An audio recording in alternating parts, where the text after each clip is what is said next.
Hello everyone. I wanted to do a really quick video to show you how I use Diigo and why I use it. It's so simple to be able to mark up web pages and comment on them, not only for my own reference, but also I can share those comments with other viewers. I can make them public if I want, or I can also share them with a group, and that's what I'm doing in this course. I'm sharing them with the EdTech 501 students, and I'm using this one group for all sections throughout the summer. I thought it would be fun and very helpful if you saw other students' work throughout this summer session.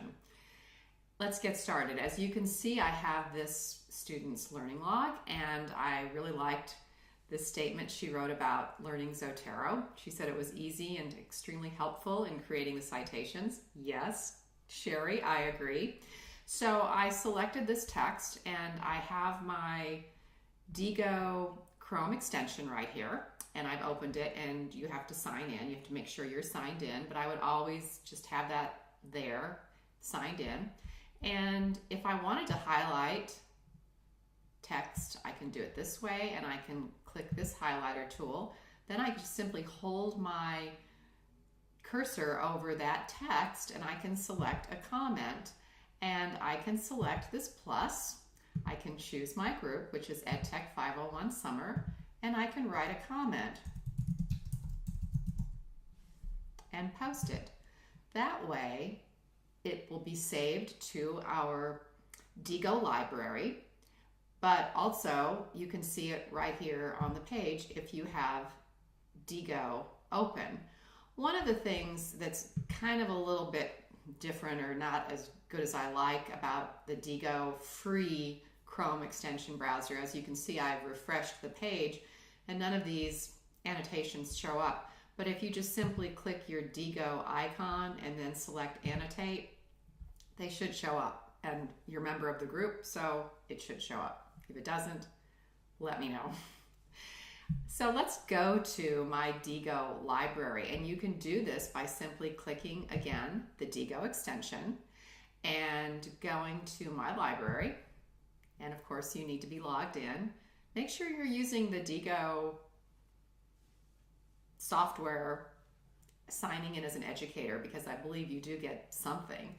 You can go premium, but I wouldn't suggest doing that at this point. So I'm going to go to my groups and look for this particular summer group that I've created.